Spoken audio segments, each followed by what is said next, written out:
സകലത്തിന്റെയും കാരണഭൂതനും സർവവല്ലഭനുമായ നമ്മുടെ കർത്താവായ യേശുക്രിസ്തുവിന്റെ അതിപരിശുദ്ധമായ നാമം വാഴ്ത്തപ്പെടുമാറാകട്ടെ. കർത്തൃദിന ധ്യാന ചിന്തയിലേക്ക് സ്വാഗതം.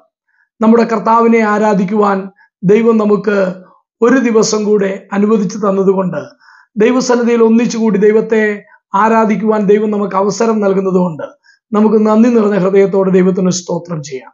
നമ്മുടെ കർത്താവിനെ ആരാധിക്കുവാൻ എൻ്റെ ഹൃദയത്തിൽ ദൈവത്തിന്റെ ആത്മാവ് പ്രേരണ നൽകിയ ഒരു വേദഭാഗം ഞാൻ വായിക്കുന്നു. റോമാലേഖനം 8-ാം അധ്യായം അതിന്റെ 32-ാം വാക്യം. സ്വന്തം പുത്രനെ ആദരിക്കാതെ നമുക്കെല്ലാവർക്കും വേണ്ടി ഏൽപ്പിച്ചു തന്നവൻ അവനോടുകൂടെ സകലവും നമുക്ക് നൽകാതിരിക്കുമോ?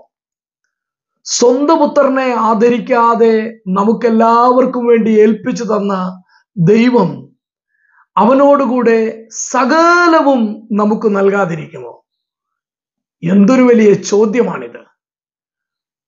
ഒരു തിയോളജിയൻ, ദൈവശാസ്ത്രജ്ഞൻ എന്ന നിലയിൽ അപ്പോസ്തലനായ പൗലോസ് ദൈവത്തിന്റെ മഹത്വത്തെക്കുറിച്ചും ദൈവം ഒരു ദൈവ പൈതലിന് നൽകുന്ന രക്ഷയുടെ ആ മഹത്വത്തെക്കുറിച്ചും വളരെ വിശദമായി വർണ്ണിക്കുകയാണ് റോമാലേഖനം 8-ാം അധ്യായത്തിൽ. എന്നിട്ട് താൻ ചോദിക്കുകയാണ്, തൻ്റെ സ്വന്തം പുത്രനായ കർത്താവായ യേശുക്രിസ്തുവിനെ ആദരിക്കാതെ, എന്ന് പറഞ്ഞാൽ അവനെ ക്രൂശിൽ മരിക്കുവാൻ അനുവദിച്ച് ആ പുത്രനെ നമുക്ക് നൽകിയവൻ അത്ര വലിയ ദൈവസ്നേഹത്തിൽ സകലവും നമുക്ക് നൽകാതിരിക്കുമോ എന്ന്. ഇതിനു മുമ്പുള്ള ഒരു വാക്യത്തിൽ 32-ാം വാക്യത്തിൽ നാം കാണുന്ന ഇതുപോലെ തന്നെ ഒരു പ്രയോഗം നാം കാണുന്നുണ്ട്, സകലവും എന്നുള്ളത്. അത് 28-ാം വാക്യത്തിലാണ്. എന്നാൽ ദൈവത്തെ സ്നേഹിക്കുന്നവർക്ക്, നിർണയപ്രകാരം വിളിക്കപ്പെട്ടവർക്ക് തന്നെ സകലവും നന്മയ്ക്കായി കൂടി വ്യാപരിക്കുന്നു എന്ന് നാം അറിയുന്നു. അപ്പോൾ സകലവും നൽകാതിരിക്കുമോ എന്ന് ചോദിക്കുന്ന പൗലോസ് അതിനു മുമ്പ് പറഞ്ഞു സകലവും നന്മയ്ക്കായി കൂടി വ്യാപരിക്കുന്നു എന്ന്. അതേ നിലയിലുള്ള മറ്റൊരു പ്രയോഗം കൂടെ 8-ാം അധ്യായത്തിന്റെ 37-ാം വാക്യത്തിൽ നാം കാണുന്നുണ്ട്. നാമോ നമ്മെ സ്നേഹിച്ചവൻ മുഖാന്തരം ഇതിലൊക്കെയും പൂർണ്ണ ജയം പ്രാപിക്കുന്നു. But in all these things we overwhelmingly conquer through him who loved us. അവിടെ in all these things, സകലത്തിലും എന്ന് അവിടെയും കാണുന്നുണ്ട്. അപ്പോൾ സകലത്തിലും നാം വിജയികളാണ് എന്നും അവിടെ നാം കാണുന്നു. സകലത്തിലും നാം സമ്പൂർണ്ണ വിജയികൾ. സകലവും നമുക്ക് നൽകാതിരിക്കുമോ? സകലവും നന്മയ്ക്കായി കൂടി വ്യാപരിക്കുന്നു, സകലത്തിലും നാം വിജയികൾ എന്ന് അപ്പോസ്തലനായ പൗലോസ് പറയുന്ന മനോഹരമായ ഒരധ്യായം. അവിടെ പൗലോസ് പറയുകയാണ്, അവൻ നമുക്ക് സകലവും നൽകാതിരിക്കുമോ എന്ന് പറഞ്ഞാൽ പുത്രനെ തന്നവൻ അവനോടുകൂടെ സകലവും നമുക്ക് നൽകിയിട്ടുണ്ട്. ഈ അധ്യായത്തിലേക്ക് വരുമ്പോൾ ദൈവം നമുക്ക് നൽകിയ ആ സകലവും എന്തൊക്കെയാണ്? നാം ഏറ്റവും അടുത്തായി കാണുന്ന 35-ാം വാക്യത്തിലേക്ക് വരുമ്പോൾ നമ്മൾ കാണുന്നുണ്ട്, ക്രിസ്തുവിന്റെ സ്നേഹത്തിൽ നിന്ന് നമ്മെ വേർപിരിക്കുന്നത് ആര്? 39-ാം വാക്യത്തിൽ വായിക്കുന്നുണ്ട്, നമ്മുടെ കർത്താവായ യേശു ക്രിസ്തുവിലുള്ള ദൈവസ്നേഹത്തിൽ നിന്ന് നമ്മെ വേർപിരിക്കുവാൻ കഴിയുകയില്ല. അപ്പോൾ ദൈവം നമുക്കിതെല്ലാം നൽകി. നമുക്ക് ദൈവം നൽകിയത് ദൈവത്തിന്റെ സ്നേഹമാണ്. ഇത്ര വലിയ സ്നേഹം നമുക്ക് നൽകിയിരിക്കുന്നു. കാൺമീൻ, നാം ദൈവമക്കളെന്ന് വിളിക്കപ്പെടുവാൻ പിതാവ് നമുക്ക് എത്ര വലിയ സ്നേഹം നൽകിയിരിക്കുന്നു എന്നാണ് 1 യോഹന്നാൻ 3:1 നാം കാണുന്നത്. അപ്പോൾ ദൈവം നമുക്ക് നൽകിയത് സ്നേഹമാണ്. ദൈവത്തിന്റെ സ്നേഹം അവൻ നമുക്ക് നൽകിയതോടുകൂടെ ദൈവം നമുക്ക് സകലവും നൽകി. തന്റെ ഏകജാതനായ പുത്രൻ വിശ്വസിക്കുന്ന ഏവനും നശിച്ചു പോകാതെ നിത്യജീവൻ പ്രാപിക്കേണ്ടതിന് ദൈവം അവന്റെ പുത്രനായ യേശുക്രിസ്തുവിനെ നൽകുവാൻ തക്കവണ്ണം ലോകത്തെ സ്നേഹിച്ചു. യോഹന്നാൻ 3:16. അപ്പോൾ ദൈവം നമുക്ക് നൽകിയത് ദൈവത്തിന്റെ സ്നേഹമാണ്. ആ സ്നേഹം നൽകിയതോടുകൂടെ അവൻ തന്റെ പുത്രനെ നൽകി. ആ സ്നേഹം നൽകിയതോടുകൂടെ കഷ്ടതയോ സങ്കടമോ പട്ടിണിയോ ആപത്തോ വാളോ നഗ്നതയോ ഇങ്ങനെയുള്ള ബഹുനില കാര്യങ്ങൾ വന്നാലും അതൊന്നും നമ്മളെ ദൈവത്തിന്റെ സ്നേഹത്തിൽ നിന്ന് വേർപിരിക്കുകയില്ല, വേർപിരിക്കുവാൻ കഴിയുകയില്ലെന്ന് പൗലോസ് തന്റെ അനുഭവത്തിലൂടെ പറയുകയാണ്. ദൈവം നമുക്ക് എത്ര വലിയ സ്നേഹം നൽകി! അവൻ നമുക്ക് സകലവും നൽകാതിരിക്കുമോ? ഒന്നാമതായി ദൈവം നമുക്ക് നൽകിയതാണ് ദൈവത്തിന്റെ സ്നേഹം. പിന്നെയും നാം ഈ അധ്യായം വരുമ്പോൾ ദൈവം നമുക്ക് നൽകിയ അനേകം കാര്യങ്ങൾ കാണുവാൻ കഴിയും. രണ്ടാമതായിട്ട് 8-ാം അധ്യായത്തിന്റെ 1-ാം വാക്യത്തിൽ നാം കാണുകയാണ്, അതുകൊണ്ട് ഇപ്പോൾ ക്രിസ്തുയേശുവിലുള്ളവർക്ക് ഒരു ശിക്ഷാവിധിയും ഇല്ല. അപ്പോൾ ദൈവം നമുക്ക് നൽകിയത് ശിക്ഷയിൽ നിന്നുള്ള വിടുതലാണ്. അപ്പോൾ കർത്താവായ യേശു ക്രിസ്തുവിൽ നമ്മൾ ആയതോടുകൂടെ ലോകത്തിൽ നിന്ന് അവൻ നമ്മളെ ക്രിസ്തുവിലാക്കിയപ്പോൾ, നമ്മെ തിരഞ്ഞെടുത്ത് കർത്താവായ യേശു ക്രിസ്തുവിലാക്കിയപ്പോൾ, ദൈവത്തിന്റെ മക്കളാക്കി തീർത്തപ്പോൾ, നാം യേശു ക്രിസ്തുവിലായപ്പോൾ ദൈവം നമുക്ക് ശിക്ഷയിൽ നിന്നുള്ള വിടുതൽ നൽകി. നമ്മൾ പാപികളായിരുന്നു, പാപത്തിന്റെ ശമ്പളം മരണമായിരുന്നു, നിത്യ നരകമായിരുന്നു. അതുകൊണ്ട് മരണത്തിൽ നിന്നും നമുക്ക് വിടുതൽ നൽകി. യേശു ക്രിസ്തുവിൽ നമ്മൾ ആയതോടുകൂടെ നമുക്ക് ദൈവം നൽകിയത് ശിക്ഷയിൽ നിന്നുള്ള വിടുതലാണ്. അതുകൊണ്ട് രണ്ടാമതായി നമുക്കവൻ നൽകിയത് ശിക്ഷയിൽ നിന്നുള്ള വിടുതലാണ്. മൂന്നാമതായിട്ട് അവൻ നമുക്ക് നൽകി സ്വാതന്ത്ര്യം നൽകി. നമ്മുടെ 8-ാം അധ്യായത്തിന്റെ 2-ാം വാക്യത്തിൽ വായിക്കുന്നു, ജീവന്റെ ആത്മാവിന്റെ പ്രമാണം എനിക്ക് പാപത്തിന്റെയും മരണത്തിന്റെയും പ്രമാണത്തിൽ നിന്ന് ക്രിസ്തുയേശുവിൽ സ്വാതന്ത്ര്യം വരുത്തിയിരിക്കുന്നു. അതുകൊണ്ട് മൂന്നാമതായിട്ട് പാപത്തിന്റെയും മരണത്തിന്റെയും പ്രമാണത്തിൽ നിന്ന് സ്വാതന്ത്ര്യം കിട്ടി. അതെ, നാം പാപം ചെയ്ത് അതിൽ തുടർന്ന് നിത്യമരണത്തിലേക്ക് പോകേണ്ടവരായിരുന്നു. പക്ഷേ പാപത്തിൽ നിന്ന് സ്വാതന്ത്ര്യം കിട്ടിയത് കൊണ്ട് നമുക്ക് പാപം ചെയ്യാതെ ജീവിക്കുവാൻ കഴിയും. മരണത്തിൽ നിന്ന് സ്വാതന്ത്ര്യം കിട്ടിയത് കൊണ്ട് മരണം കാണാതെ നമുക്ക് ദൈവത്തിന്റെ സന്നിധിയിലേക്ക് ഈ നിമിഷം കർത്താവായ യേശു ക്രിസ്തു വന്നാൽ എടുക്കപ്പെടുവാനും കഴിയും. അതുകൊണ്ട് പാപത്തിന്റെയും മരണത്തിന്റെയും പ്രമാണത്തിൽ നിന്ന് നമുക്ക് സ്വാതന്ത്ര്യം കിട്ടി. ഒന്നാമതായിട്ട് ദൈവത്തിന്റെ സ്നേഹം അവൻ നമുക്ക് നൽകി. രണ്ടാമതായി ശിക്ഷയിൽ നിന്നുള്ള വിടുതൽ നൽകി. മൂന്നാമതായി അവൻ നമുക്ക് സ്വാതന്ത്ര്യം നൽകി.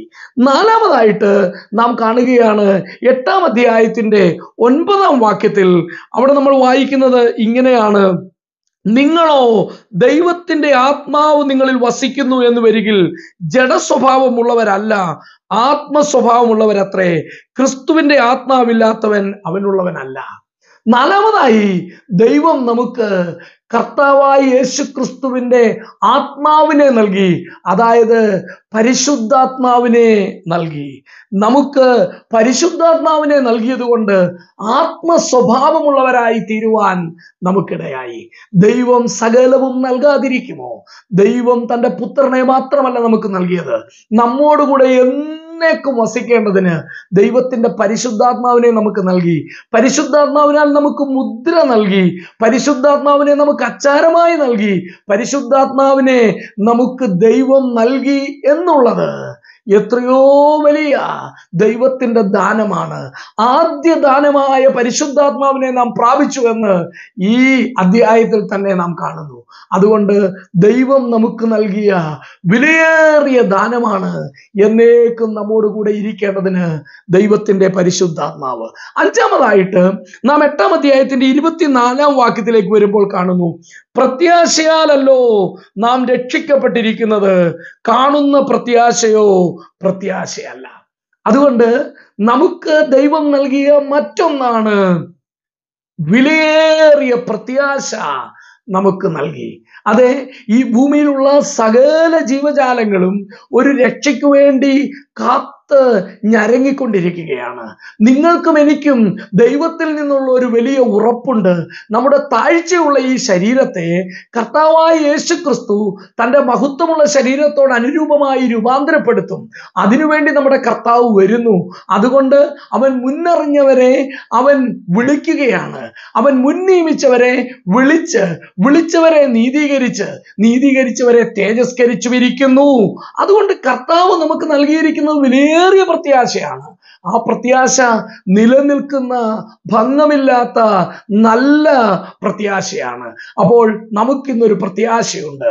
നമ്മുടെ ഈ ശരീരം കർത്താവായ യേശുക്രിസ്തുവിന്റെ മഹത്വമുള്ള ശരീരത്തോട് അനുരൂപമായി രൂപാന്തരപ്പെടുന്ന ഒരു നാൾ വരുന്നു. നമ്മുടെ കർത്താവ് മടങ്ങി വരും. അവന്റെ വരവിന് വേണ്ടി സകല സൃഷ്ടിയും കാത്തിരിക്കുന്നു, ഈറ്റുനോവോടെ കാത്തിരിക്കുന്നു. നമ്മളും നമ്മുടെ കർത്താവിന്റെ വരവിന് വേണ്ടി കാത്തിരിക്കുന്നു. സകലവും നൽകുന്ന ദൈവം നമുക്ക് നൽകിയിരിക്കുന്നത് വിലയേറിയ ഭാഗ്യകരമായ നല്ല ഭംഗമില്ലാത്ത പ്രത്യാശയാണ്. ആറാമതായിട്ട് 26-ാം വാക്യത്തിലേക്ക് വരുമ്പോൾ നാം കാണുകയാണ്, ഔവണ്ണം തന്നെ ആത്മാവ് നമ്മുടെ ബലഹീനതയ്ക്ക് തുണ നിൽക്കുന്നു. വേണ്ടും പോലെ പ്രാർത്ഥിക്കേണ്ടത് എന്തെന്ന് നാം അറിയുന്നില്ലല്ലോ. ആത്മാവ് തന്നെ ഉച്ചരിച്ചുകൂടാത്ത ഞരക്കങ്ങളാൽ നമുക്ക് വേണ്ടി പക്ഷവാദം ചെയ്യുന്നു. അപ്പോൾ നമുക്ക് വേണ്ടി ഒരു പ്രാർത്ഥനാ സഹായി. നമുക്ക് പ്രാർത്ഥിക്കുന്നതിൽ ബലഹീനതയുണ്ട്. എവണ്ണം പ്രാർത്ഥിക്കണമെന്നുള്ളത് നമുക്ക് അറിഞ്ഞുകൂടാ. എന്നാൽ പ്രാർത്ഥനയിൽ നമ്മോട് കൂടെ നിന്ന് നമ്മുടെ ബലഹീനതയിൽ നമ്മളെ ബലപ്പെടുത്തി എവണ്ണം പ്രാർത്ഥിക്കണമെന്നുള്ളത് നമ്മളിലൂടെ പ്രാർത്ഥിക്കുന്ന, നമ്മളെ കൊണ്ട് പ്രാർത്ഥിപ്പിക്കുന്ന ദൈവത്തിന്റെ പരിശുദ്ധാത്മാവ് നമ്മുടെ ഉള്ളിലുണ്ട്. അപ്പോൾ നമുക്കൊരു നല്ല പ്രാർത്ഥനാ സഹായിയെ നമ്മുടെ ദൈവം നൽകി എന്ന് പറയുന്നത് നമുക്ക് ദൈവം നൽകിയ വലിയൊരു സമ്മാനമാണ്. സകലവും നൽകുന്ന ദൈവം നമുക്ക് ദൈവത്തിന്റെ പരിശുദ്ധാത്മാവിനെ പ്രാർത്ഥനാ സഹായിയായി നൽകി. ഏഴാമതായിട്ട് 8-ാം അധ്യായത്തിന്റെ 34-ാം വാക്യത്തിൽ നാം കാണുന്നത് ഇങ്ങനെയാണ്, ശിക്ഷ വിധിക്കുന്നവൻ ആർ? ക്രിസ്തു യേശു മരിച്ചവൻ, മരിച്ചിട്ടുയർത്തെഴുന്നേറ്റവൻ തന്നെ. അവൻ ദൈവത്തിന്റെ വലത്തുഭാഗത്തിരിക്കുകയും നമുക്ക് വേണ്ടി പക്ഷവാദം കഴിക്കുകയും ചെയ്യുന്നു. ദൈവം നമുക്ക് ഒരു മധ്യസ്ഥനെ നൽകി. ദൈവത്തിന്റെ വലത്തുഭാഗത്തിരുന്നു കൊണ്ട് നമുക്ക് വേണ്ടി പക്ഷവാദം ചെയ്യുന്ന ഒരു മധ്യസ്ഥൻ, നമ്മുടെ കർത്താവായ യേശു ക്രിസ്തു. അവൻ മരിച്ചവനാണ്, മരിച്ചിട്ടുയർത്തെഴുന്നേറ്റവനാണ്. ഇന്ന് നമുക്ക് വേണ്ടി പിതാവിന്റെ വലത്തുഭാഗത്ത് പക്ഷവാദം ചെയ്യുന്നവനാണ്. അതുകൊണ്ട് കർത്താവായ യേശു ക്രിസ്തുവിനെ അവൻ നമുക്ക് നൽകിയതോടുകൂടെ സകലവും നൽകാതിരിക്കുമോ എന്ന് ചോദിക്കുമ്പോൾ, ഇന്ന് പിതാവിന്റെ വലത്തുഭാഗത്ത് നമുക്കൊരു അഡ്വക്കേറ്റായി, നമുക്ക് വേണ്ടി പക്ഷവാദം ചെയ്യുന്ന ഒരു മധ്യസ്ഥനായി നമുക്കൊരു കർത്താവുണ്ട്. നമ്മുടെ മഹാപുരോഹിതനായ കർത്താവുണ്ട്. തൻ്റെ പുത്രനെ ആദരിക്കാതെ നമുക്കെല്ലാവർക്കും വേണ്ടി നൽകിയവൻ, അവനോട് കൂടെ നമുക്ക് സകലവും നൽകാതിരിക്കുമോ? പ്രിയപ്പെട്ടവരെ, ദൈവം നമുക്ക് നൽകിയത് എത്ര വലിയതാണ്. അവസാനമായി നാം ഈ 7 കാര്യങ്ങളും ഓർക്കുമ്പോൾ പ്രത്യേകമായിട്ട് ഓർത്തിരിക്കണം, ദൈവം നമുക്ക് നൽകിയ ശ്രേഷ്ഠമായ കാര്യം ദൈവത്തിന്റെ സ്നേഹം നൽകി. അതുകൊണ്ട് വി ആർ മോർ ദാൻ കോൺകുറേഴ്സ്. നാം സമ്പൂർണ്ണ വിജയികളാണ്. ദൈവത്തിന്റെ സ്നേഹം നമ്മളിലേക്ക് പകർന്നതോടുകൂടെ നാം സകലവും ലഭിച്ചവരാണ്. അവനെ നമുക്ക് നൽകിയവൻ അവനോടുകൂടെ സകലവും നൽകാതിരിക്കുമോ? അതുകൊണ്ട് തന്നെയാണ് നാം വായിക്കുന്നത്, സ്വർഗത്തിലെ സകല ആത്മിക അനുഗ്രഹത്താലും ക്രിസ്തുയേശുവിൽ നമ്മളെ അനുഗ്രഹിച്ചിരിക്കുന്ന നമ്മുടെ പിതാവായ ദൈവത്തിന് സ്തോത്രം. അവൻ നമുക്ക് സകലവും നൽകി. ഇന്ന് രാവിലെ ദൈവത്തിന്റെ സന്നിധിയിലേക്ക് അടുത്തു വരുമ്പോൾ, കർത്താവേ, നീ എനിക്ക് സകലവും നൽകി. കർത്താവായ യേശു ക്രിസ്തുവിനെ എനിക്ക് നൽകിയതോടുകൂടെ അവനോടുകൂടെ സകലവും നൽകിയതിനായി നന്ദിയോടെ ഞാൻ അങ്ങയുടെ പാദത്തിൽ വീണ് അങ്ങയെ ആരാധിക്കുന്നു, സ്തുതി സ്തോത്രങ്ങൾ അർപ്പിക്കുന്നു എന്ന് നമുക്ക് ആത്മാർത്ഥമായി പറഞ്ഞ് തേജോമയനായ നമ്മുടെ ദൈവത്തെ ആരാധിക്കാം. നമുക്കൊരു വാക്ക് സ്തോത്രം ചെയ്യാം. മഹാപരിശുദ്ധനും തേജോമയനുമായ ദൈവമേ, ഞങ്ങൾ നന്ദി നിറഞ്ഞ ഹൃദയത്തോടെ ഹൃദയത്തോടെ അങ്ങയെ സ്തുതിക്കുന്നു. റോമാലേഖനം 8-ാം അധ്യായത്തിലൂടെ ഞങ്ങൾക്ക് ദൈവം നൽകിയിരിക്കുന്ന ശ്രേഷ്ഠമായ ദാനങ്ങളെ ഒരു പ്രാവശ്യം കൂടെ ധ്യാനിക്കുവാനിടയാക്കിയതിനായിട്ട് സ്തോത്രം. ദൈവം നൽകിയ സ്നേഹത്തിനായി, ദൈവം നൽകിയ സ്വാതന്ത്ര്യത്തിനായി, ശിക്ഷയിൽ നിന്ന് വിടുതൽ നൽകിയതിനായി, ദൈവം ഞങ്ങൾക്ക് പരിശുദ്ധാത്മാവിനെ നൽകിയതിനായി, പ്രാർത്ഥനാ സഹായിയെ നൽകിയതിനായി, ഞങ്ങൾക്ക് നൽകിയ പ്രത്യാശയ്ക്കായി, യേശുക്രിസ്തു എന്ന മധ്യസ്ഥനെ നൽകിയതിനായി, എല്ലാറ്റിലും ഉപരി ദൈവത്തിന്റെ സ്നേഹം ഞങ്ങളിലേക്ക് പകർന്നതിനായി, ഞങ്ങളെ വിജയികളായി പ്രഖ്യാപിച്ചതിനായി നന്ദി നിറഞ്ഞ ഹൃദയത്തോടെ സ്തോത്രം ചെയ്യുന്നു. ഇതിനെല്ലാം കാരണം ഞങ്ങളുടെ കർത്താവ് തന്റെ സ്നേഹത്താൽ ഞങ്ങൾക്ക് വേണ്ടി ക്രൂശിൽ മരിച്ച് ഞങ്ങൾക്കൊരുക്കിയ രക്ഷയാണല്ലോ. ആ രക്ഷയോടുകൂടെ ഞങ്ങൾക്ക് സകലവും ലഭിച്ചു. ഞങ്ങളെ പിതാവായ ദൈവം തേജസ്കരിച്ചു ഇരിക്കുന്നു എന്നുള്ള വിലയേറിയ സത്യത്തിനായിട്ട് സ്തോത്രം. ഈ വിലയേറിയ പ്രത്യാശയോടുകൂടെ അടിയങ്ങൾ തിരുമുമ്പിൽ വീഴുന്നു. അങ്ങ് മാത്രം ആരാധനയ്ക്ക് യോഗ്യൻ തേജോമയനായ ദൈവത്തെ ഞങ്ങൾ ആരാധിക്കുന്നു. സകല സ്തുതിയും സ്തോത്രവും ആരാധനയും പുകഴ്ചയും സർവ്വവല്ലഭനായ ദൈവത്തിന്റെ സന്നിധിയിൽ, ത്രിയേക ദൈവത്തിന്റെ മുമ്പാകെ ഞങ്ങൾ അർപ്പിക്കുന്നു. ഞങ്ങളുടെ കർത്താവും രക്ഷിതാവുമായ യേശുക്രിസ്തുവിന്റെ വിലയേറിയ നാമത്തിൽ തന്നെ. ആമേൻ.